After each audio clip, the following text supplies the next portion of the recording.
Hello les curieux de l'IA, je suis ravie de vous retrouver pour un nouvel épisode très spécial d'AI My Job. Si vous me suivez déjà, vous savez que dans ce podcast, on parle de l'impact de l'intelligence artificielle sur nos métiers et sur nos vies. Et si vous débarquez ici pour la première fois, bienvenue. C'est le moment idéal pour vous abonner car mes invités, des rockstars dans leur domaine, partagent des visions éclairantes et des réflexions passionnantes sur les enjeux de l'IA. Aujourd'hui, nous allons replonger dans un sujet incontournable, le recrutement. Alors que vous soyez à la recherche d'un emploi ou que vous recrutiez pour votre équipe, cet épisode est fait pour vous. Car le recrutement, c'est bien plus qu'une série d'entretiens ou un bon CV. C'est une alchimie entre compétences, ambition et culture d'entreprise. Avec l'intelligence artificielle qui s'immisce dans tous les aspects de nos vies, nos façons de recruter évoluent elles aussi. Alors, comment équilibrer humain et technologie ? Comment garantir des pratiques inclusives tout en restant efficace et surtout comment se préparer à un futur où l'IA joue un rôle de plus en plus central dans les processus de recrutement. Pour ce deuxième épisode de notre saison spéciale ressources humaines, je reçois une invitée passionnante que j'ai rencontrée dans la Silicon Valley et qui nous aidera à démystifier tout ça. Alors, prêt à en apprendre plus ? AI My Job, c'est parti! J'ai donc le plaisir d'accueillir Catherine Buneau, que j'ai rencontrée dans la Silicon Valley il y a quelques années. Alors, Catherine est rentrée depuis, elle est directrice executive search au sein du cabinet Arthur Hunt. Et le mieux, c'est que je la laisse se présenter. Bonjour Barbara, vraiment ravie de faire ce podcast avec toi. Quel sujet, forcément, l'IA et le recrutement, très intéressant. Brièvement sur mon parcours, moi j'ai fait 25 voire même 30 ans de recrutement. Donc, je suis un pur produit recrutement. Alors, à peine on va commencer cet entretien que j'ai déjà une question. 30 ans dans le recrutement ? Non, je ne vais pas crier. Combien ? Comment c'est possible ? Alors, moi qui ai changé de métier 3 fois, et on sait que la jeune génération aujourd'hui va changer de métier à peu près tous les 5 ans. Alors, 30 ans dans le recrutement. Explique-nous, Catherine, comment ça s'est passé ? J'ai eu des propositions pour évoluer sur une fonction RH plus large et plus globale, mais en fait, ça m'a jamais intéressée. Moi, ce qui m'intéresse vraiment, c'est de faire cette relation, ce match entre mon candidat et mon client, parce que c'est là où je me sens mieux. C'est vraiment la relation humaine à 360 degrés. Et c'est un environnement que j'aime parce que en cabinet de recrutement, on rencontre de tas de sociétés, des environnements, des secteurs, des professions qui sont variées. Et donc, on dirait que chaque matin, quasiment, on se réveille avec une nouvelle journée qui commence. Voilà vraiment ce que j'aime dans mon métier. Bon, très vite, je réalise que c'est une véritable chance de se lever chaque matin avec le sourire pour aller au boulot. Et je vous souhaite d'ailleurs à tous de trouver cette énergie et cette ambition dont Catherine parle, qui motive et vous rend aussi plus performant. Allez, je laisse Catherine poursuivre son intro. Forcément, durant toutes ces années, j'ai travaillé sur de différentes fonctions très variées, beaucoup sur des fonctions support, donc du juridique, qui a été longtemps ma marotte, mais aussi des RH, de la finance, beaucoup de ventes également, commerciaux, sur des postes de management, qualité, achat, dans des univers et pour des entreprises également de secteurs très très larges. Depuis 6 ans, je me suis spécialisée en fait sur la practice IT digital et innovation, et je vais t'expliquer pourquoi. Je suis chez Arthur Hunt, donc le groupe Arthur Hunt, donc sur la partie executive search depuis 2012, avec une parenthèse de 4 ans dans la Silicon Valley et à San Francisco. Et c'est cette première expérience aux États-Unis qui m'a donné le goût en fait pour cet environnement de la tech, parce que tu le sais bien, forcément, on peut pas passer à côté. Et donc, de retour en France en 2021, j'ai eu envie de poursuivre en fait sur le marché français pour ces profils-là. Et j'ai rejoint à ce moment-là également Arthur Hunt. Alors, comme on n'est pas tous familiers avec les cabinets de recrutement, Catherine, tu veux bien nous expliquer ce que fait Arthur Hunt exactement ? Quelques mots en fait sur le groupe Arthur Hunt. Donc, c'est un groupe de conseils RH. On est 160 personnes et 4 activités principales qui sont l'une le recrutement, le management de transition, tout ce qui va concerner le talent acquisition, le coaching, et puis également donc du conseil RH beaucoup plus large, une plus grosse équipe sur tout ce qui sera vraiment conseil RH au global, donc sur des expertises comme la stratégie sociale, les rémunérations, la gestion des compétences, qui va concerner aussi la santé au travail, RSE, la formation. Donc vraiment un volet très très large. Et sur Arthur Hunt Executive Search, donc on intervient sur du middle et top management pour des grands groupes dans des secteurs larges comme l'industrie, la pharmacie, les services, les assurances, le retail, le luxe, moi j'en passe et des meilleurs, mais aussi pour des ETI, des PME et beaucoup aussi dans l'environnement des startups. Donc en fonction naturellement des différentes levées, que l'on soit sur des licornes ou autres. Bon, clairement, tu connais super bien ton métier, Catherine. Mais il y a 2 ans, il y a une nouveauté, c'est ChatGPT. Alors, je veux bien que tu nous racontes comment tu as découvert l'intelligence artificielle et qu'est-ce qui t'a poussé à t'y intéresser, notamment dans le domaine que tu connais bien, le recrutement. Bah forcément, un peu comme tout le monde, il y a 2 ans, j'ai commencé à m'inscrire sur ChatGPT et tout de suite j'ai vu la rapidité avec laquelle ça se développait et forcément cette sensibilité que j'avais acquise aux États-Unis dans la Silicon Valley m'a fait poursuivre en fait cet intérêt, essayer de comprendre comment ça fonctionnait. Et puis comme tout à chacun, à un moment donné, on se dit que forcément notre métier va être impacté par l'IA. Et c'est pour ça que j'ai voulu démarrer relativement tôt cet intérêt par rapport au recrutement et notamment par rapport à ce que pouvaient en faire nos candidats, puisque c'est important, et puis également ce que nous, on pouvait en faire au niveau de la relation avec nos candidats, mais aussi avec nos clients.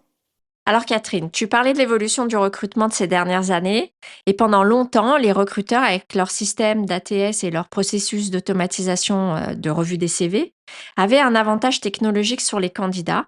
Ça, c'est évident. Mais est-ce qu'on peut dire qu'avec l'arrivée de l'intelligence artificielle générative, cet équilibre commence à changer en offrant aux candidats des outils pour rivaliser à un niveau un peu plus égal? Oui, complètement. C'est-à-dire que nous, ça fait très longtemps qu'on utilise une CVTech qui nous permet d'aller chercher nos candidats via des mots-clés.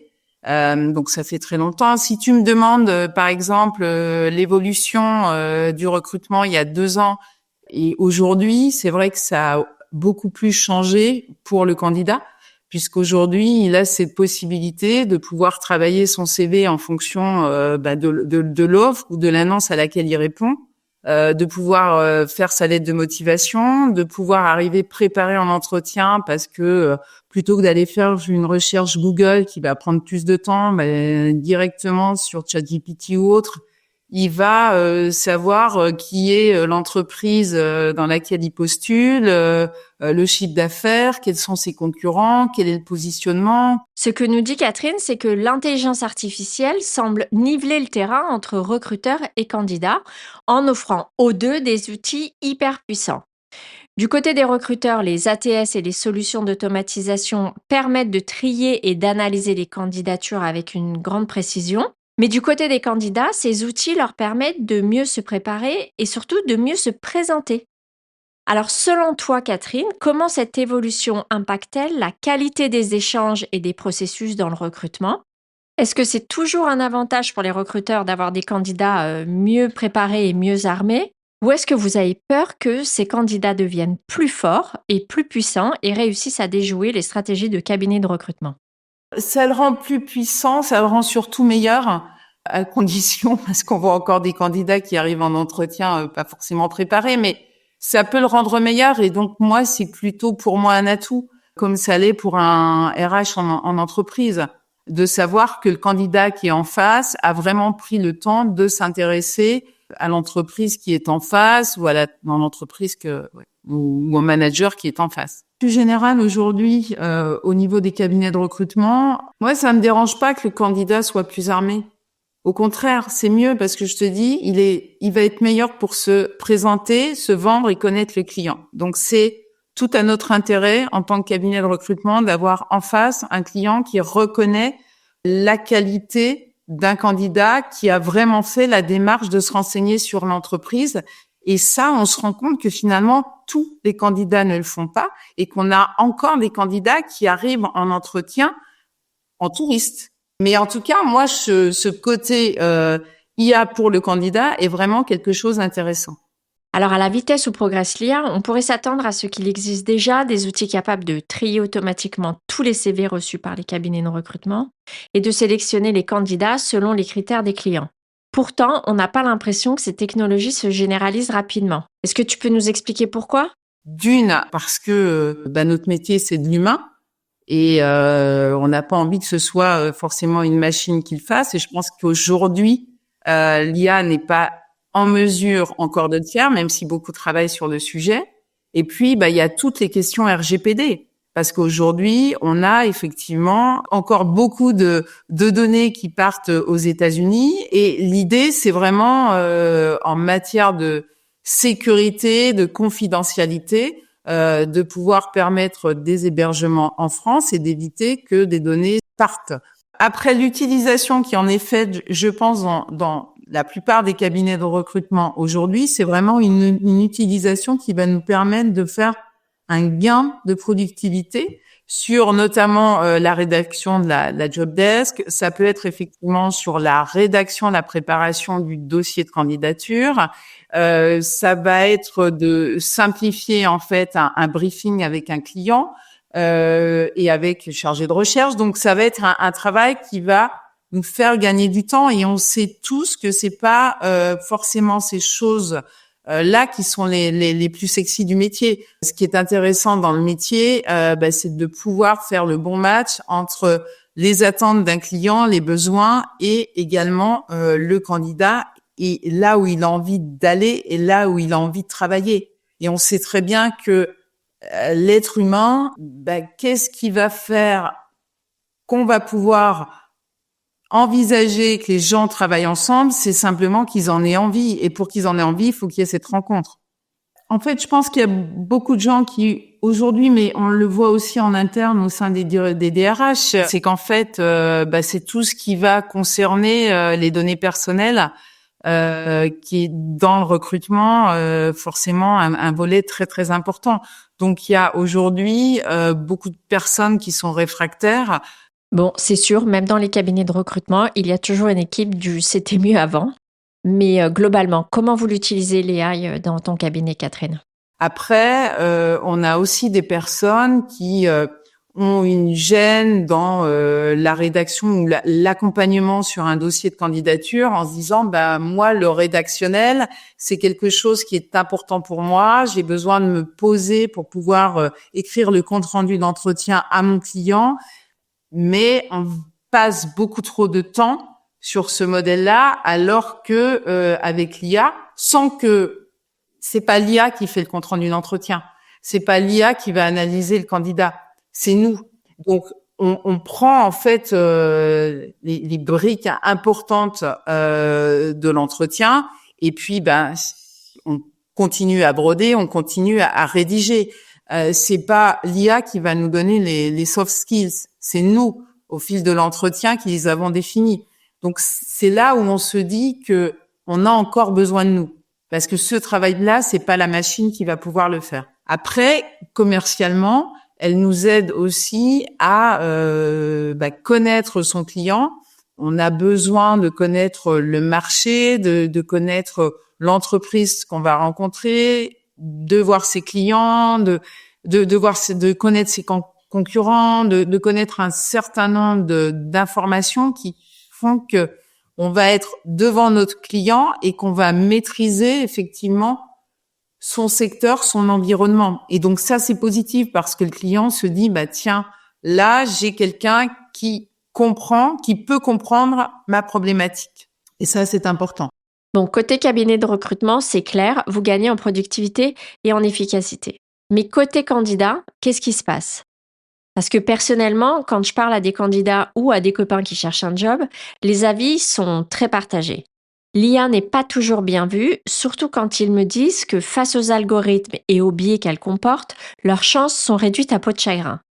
Alors selon toi, qu'est-ce qui explique ces réticences et comment les recruteurs peuvent-ils renforcer la confiance des candidats tout en utilisant l'IA ? Après, je sais qu'il y a des réticences aussi au niveau des candidats. On a, je crois que c'est au Canada, il y a une étude qui a été faite, et on a 59% des candidats qui refusent de répondre à des annonces quand ils savent que c'est traité par de l'intelligence artificielle. Mais à côté de ça, dans la même enquête, on se rend compte qu'il y a aujourd'hui 55% des personnes, des candidats qui acceptent aujourd'hui d'être interviewés, d'être enregistrés ou d'être filmés pendant l'entretien.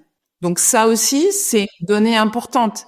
Et aujourd'hui, quand on demande à des candidats, les candidats nous disent « mais pas de souci, puisque de toute façon, j'appelle l'URSSAF, la communication peut être enregistrée. J'appelle la Poste, c'est la même chose. Je passe devant chez mon boulanger et je suis filmée. Donc, en fait, c'est quelque chose avec laquelle il va falloir vivre. Mais par contre, il y a tout ce respect de la donnée qui est naturellement très, très importante. Et d'autant plus en France, contrairement aux États-Unis, où là, on a effectivement pas tout à fait les mêmes sujets, les mêmes débats. Forcément qu'il y a des biais parce qu'on entend parler, on en entend parler quand on te parle, je crois que c'est 2014 ou 2015 du problème de Amazon qui intègre en fait un outil d'intelligence artificielle pour les recrutements. On se rend compte que finalement, en fait, la machine ne fait pas bien son travail. Même chose un an plus tard chez Xerox. Donc oui, forcément, on peut se dire, mais qu'est-ce que fait la machine ? Ok, mais ce serait quoi le meilleur équilibre homme-machine d'après toi ?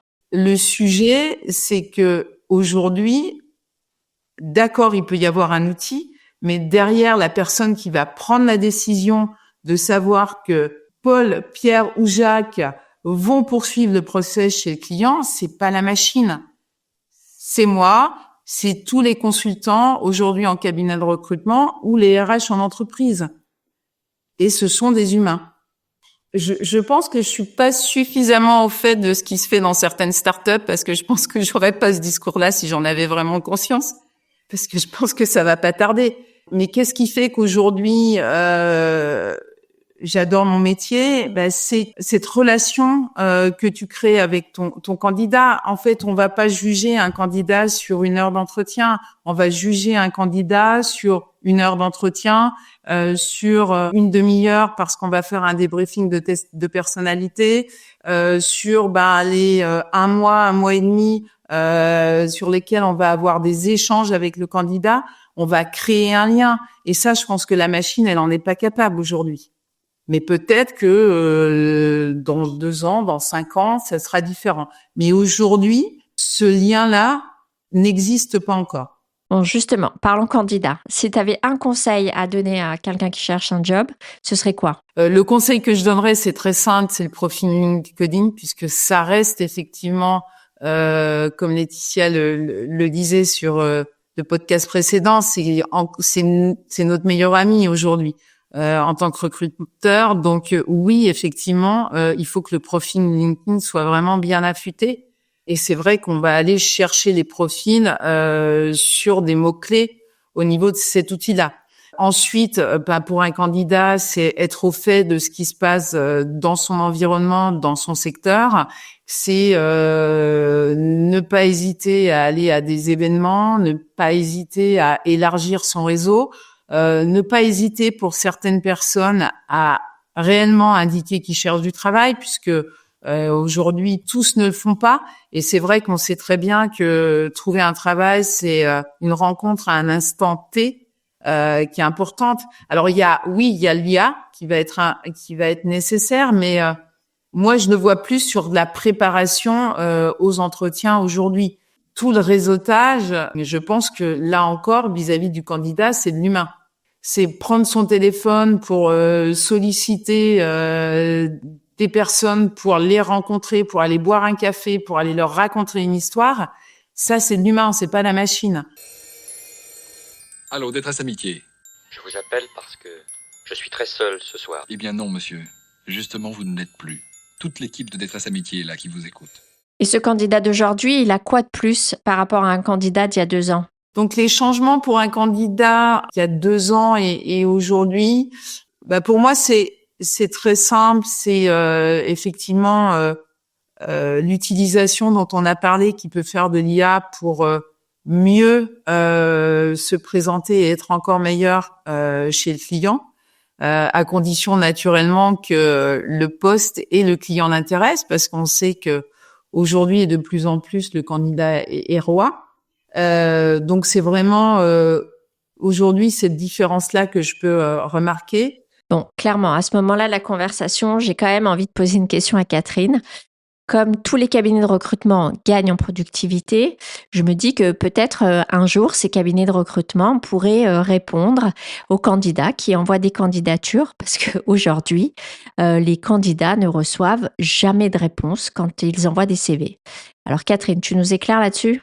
Les candidats se plaignent souvent de pas toujours avoir de réponse, mais généralement, s'il l'envoie sur une base de données, généralement, il a quand même une réponse. Après, s'il l'envoie sur le mail directement d'un consultant ou sur LinkedIn, tout va dépendre du consultant qui est en face. Donc après, là-dessus, c'est difficile de pouvoir se projeter. Moi, je sais que j'ai certainement dû oublier de répondre à certaines personnes parce que voilà, dans le flux des mails ou des sollicitations LinkedIn, il se peut qu'il y ait des choses qui passent à travers.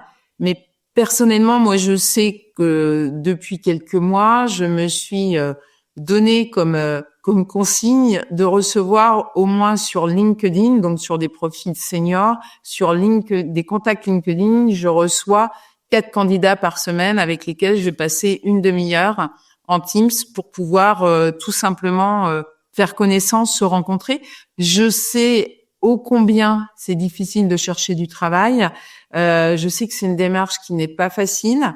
Donc c'est vraiment l'opportunité d'échanger avec un candidat, de lui faire voir autre chose, de lui donner des conseils si c'est possible, et en tout cas j'ai envie qu'il raccroche en se disant tiens, finalement ça m'a permis de découvrir ça, ou d'avoir des références, ou d'avoir des noms, et il sera forcément plus positif pour sa journée. Si je pouvais être son petit rayon de soleil de la journée, ça me ferait plaisir.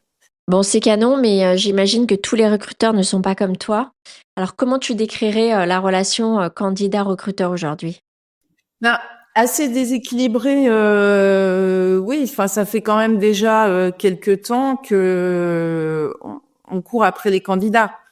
Donc, il y a un certain équilibre qui s'est quand même mis en place depuis 2 ans environ. Alors après, tout dépend dans les secteurs dans lesquels on est, mais c'est vrai que moi, sur la partie IT, digital et innovation, c'est vrai que bien souvent, on court après les candidats. On sollicite énormément, on n'a pas de retour, et ça c'est quelque chose de parfois difficile à accepter. Mais c'est vrai que je comprends des candidats qui ont le même ressenti parce qu'ils envoient une centaine de CV et que sur ces CV il y a quasiment pas de retour. Donc est-ce qu'il y a un équilibre ? Je ne sais pas exactement. Tout va dépendre vraiment du secteur, du métier. Il y a plein de choses qui rentrent en ligne de compte par rapport à ce qu'on a. Mais j'aimerais qu'il y ait un réel équilibre. On sent qu'il y a des évolutions, on sent qu'il va y avoir des besoins, des changements, mais qui, pour la plupart des sociétés, sont pas encore typiquement matures. Alors parlons un peu côté entreprise. Avec l'arrivée de l'IA, on parle souvent de la transformation des métiers, mais on remarque aussi que certaines entreprises, notamment en France, semblent hésiter ou avoir du mal à s'adapter. Ce que moi je constate aussi au fil des conférences ou des événements dans lesquels auxquels je participe sur l'IA, quand on est dans un marché français, c'est qu'on a encore beaucoup de sociétés qui se posent énormément de questions, qui savent pas comment prendre les choses. Alors les grands groupes, il y a pas de souci, on a des directions innovation et autres qui sont vraiment qui s'attellent sur ces points-là et qui font beaucoup de choses. Mais par contre, on a encore beaucoup de sociétés et beaucoup de DRH. Donc quand je parle de DRH, c'est de direction des ressources humaines qui aujourd'hui ne savent pas par quel bout prendre les choses. Parce que dans l'entreprise, il n'y a pas forcément encore les équipes et voilà. Mais de toute façon, aujourd'hui, qu'on soit dans la finance, qu'on soit dans la direction des ressources humaines ou les achats également, le legal, il y a énormément de questions qui se posent et il va y avoir des évolutions sur les profils. Et bien voilà, ce nouvel épisode se termine. Un grand merci Catherine pour cet échange passionnant. On retient que l'intelligence artificielle transforme profondément le secteur du recrutement, à la fois en offrant des outils aux recruteurs pour gagner en efficacité et aussi en donnant aux candidats de nouveaux moyens de se préparer et de se démarquer. Mais au-delà de ces technologies, ce que tu nous rappelles, c'est que le cœur du recrutement reste profondément humain. Et c'est cette capacité à créer un lien, à comprendre les besoins, les envies et à faire le fameux match entre candidat et entreprise qui est important.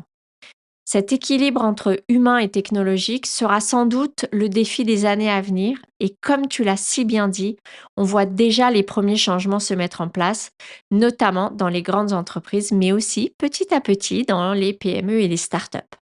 Alors à nous, professionnels du recrutement, de continuer à innover tout en préservant cette dimension humaine qui fait la richesse de notre métier.